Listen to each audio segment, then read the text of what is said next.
사람이 아름답게 죽는다는 것은 어려운 일이지만 그러나 참으로 어려운 것은 아름답게 늙는 것입니다. 행복하게 늙어가는 것은 결코 쉽지 않습니다. 그러나 우리는 곱게 늙지 않으면 인생의 끝장이 추해집니다. 아름답게 늙어가는 분을 만나면 세상이 참 고와 보입니다. 온화한 미소를 머금고 고개를 끄덕거리는 은발의 노신사나 인자하고 화사한 표정의 할머니 얼굴을 보면 닮고 싶고 잘 살아온 인생이라 느껴집니다. 그런 분들은 늙음 속에 낡음이 있지 않고 도리어 새로움이 있습니다. 이렇게 곱게 늙어가는 이들은 늙지만 날지는 않습니다. 반면에 눈살이 저절로 찌푸려지는 노인들의 행동을 볼 때마다 절대로 저렇게 늙지 말아야지 하고 다짐을 합니다. 아름답게 늙어간다. 매력있게 늙어간다. 멋지게 늙어간다.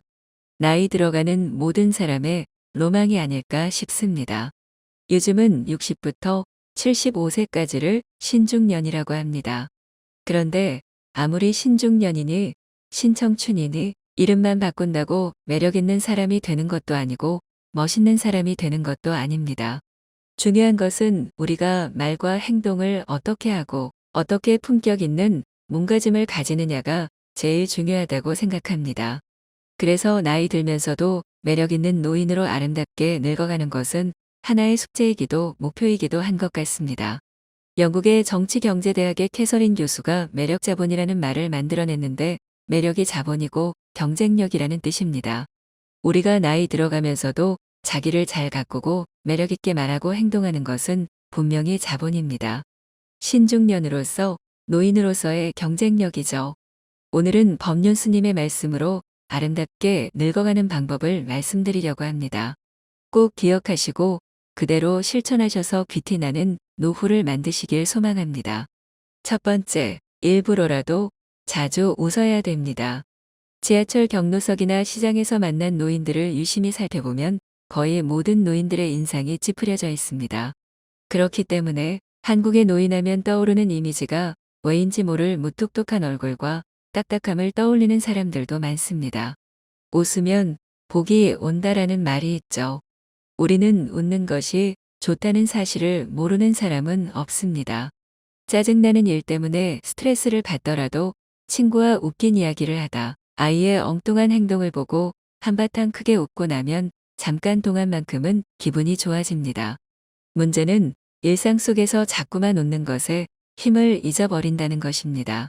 더군다나 최근 3년간의 코로나의 여파로 자유로운 활동에 제한이 있었다 보니 더욱 얼굴에 웃음기를 띄울 일이 없었습니다. 하지만 의식적으로라도 많이 웃어야 합니다. 행복해서 웃는 게 아니라 행복하기 위해서 웃는다는 말도 있지요. 나이 마흔이 넘으면 자기 얼굴에 책임을 져야 한다고 합니다. 우리는 긴 세월 동안 힘든 세상살이를 겪으며 살아왔기에 웃은 날보다는 찡그린 날이 더 많았습니다. 살면서 어떤 생각과 마음을 지녔냐에 따라 표정이 만들어지고 자기만의 인상으로 고착이 되는 것입니다. 하지만 그것 또한 마음먹기에 따라 다릅니다. 젊었을 때 아무리 괴롭고 힘든 인생이었다 해도 이제는 조금 편안해지세요. 항상 긍정적으로 생각하는 습관을 들이셔야 합니다. 행복은 전염된다고 합니다. 내가 좋은 마음을 가지면 나와 가까운 사람도 그 마음에 영향을 받는다고 합니다. 내가 행복해야 소중한 사람들이 행복해질 수 있는 것입니다. 그렇게 살기 좋은 세상이 만들어지는 것입니다. 주위 사람들에게도 우리 앞으로 자주 웃자, 웃으며 살자 이런 말을 자주 해주세요. 자주 웃으면 웃는 얼굴이 됩니다. 웃으면 복이 옵니다. 일부러라도 하하호호 자주 웃으셔야 합니다. 막연하게 행복 하나만을 위해 웃는 게 아니라 건강을 위해서도 웃어야 할 필요가 있습니다. 웃음은 면역력을 높이는데 많은 도움을 줍니다. 스트레스 호르몬을 낮추고 혈액순환을 개선합니다. 우리의 뇌가 웃음을 감지하면 엔돌핀 분비를 촉진하므로 진통 효과도 얻을 수 있습니다. 엔돌핀은 가장 강력한 마약성 진통제인 모르핀보다 훨씬 진통 효과가 크다는 말도 있죠. 웃음은 수명 연장에도 도움이 됩니다. 미국의 어느 병원에서 환자들을 오랫동안 연구한 결과 하루에 15초씩 크게 웃으면 수명이 연장되었다고 합니다. 엔돌핀이 분비되면서 면역력이 높아졌기 때문입니다. 이처럼 나이 들면서는 그냥 자주 웃는 것이 매력있고 건강한 노인이 되는 첫 번째 조건입니다. 이러쿵 저러쿵 따지지 말아야 합니다. 나이 들어 세상사에 불평불만이 많은 것처럼 추한 것은 없습니다. 그것은 젊은이들의 몫입니다. 젊은 사람은 따지고 이러쿵저러쿵 할 수 있지만 나이 들어서는 인생을 관조할 수 있어야 합니다. 욕심을 부려서도 안 됩니다. 둘째, 남의 말을 순순히 받아들이자. 말을 하는 것보다 남의 말을 들을 줄 알아야 합니다. 그게 어른이고 연륜에 걸맞는 몸짓입니다. 다 경험해 보셨을 거라 생각합니다.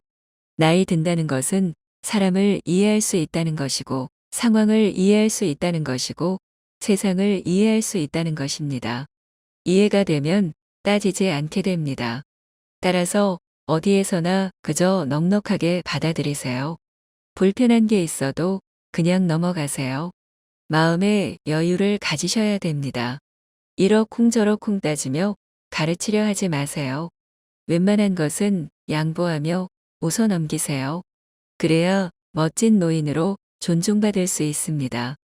욕심을 버리고 한 발짝 물러서서 바라보면 비로소 전체가 제대로 보일 때가 많습니다.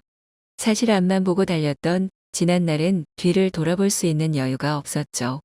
나이가 들어 머리가 반백이 되고 얼굴에 주름이 깊어지니 뒤를 돌아보게 되고 잘 보이지 않으면 몇 발짝 물러서서 바라볼 줄도 알게 되는 것입니다.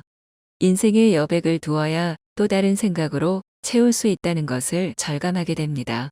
이런 생각으로 살다 보면 남의 허물보다는 내 허물을 살펴보게 됩니다. 가진 건 많지 않으나 조금 더 양보하고 베푸는 일이 늘어납니다. 요즘 사회는 노인은 많은데 원로는 적다는 말이 있습니다. 원로는 인격과 품위를 갖춘 노인을 말합니다.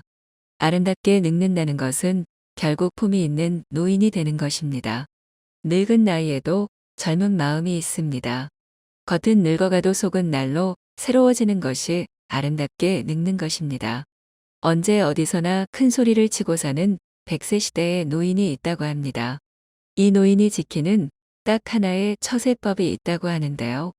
그 처세법은 첫째도 내가 쏜다. 둘째도 내가 쏜다. 셋째도 내가 쏜다랍니다.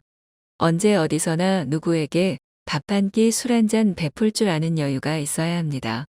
나이가 들수록 입은 닫고 지갑은 열라는 말이 있습니다.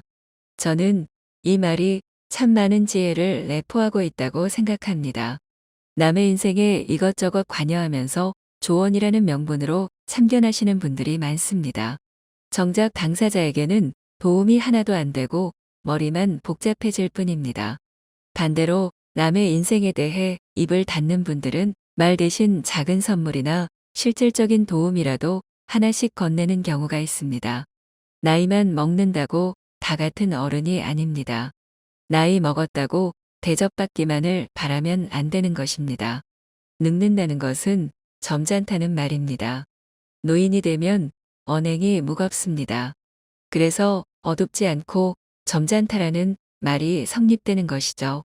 젊은이처럼 감성에 휘둘리거나 분위기에 가볍게 흔들리지 않습니다. 점잖음은 중후한 인생의 완결이자 노인이 보여줄 수 있는 장엄한 아름다움입니다. 오늘도 좋은 하루 보내시길 바랍니다.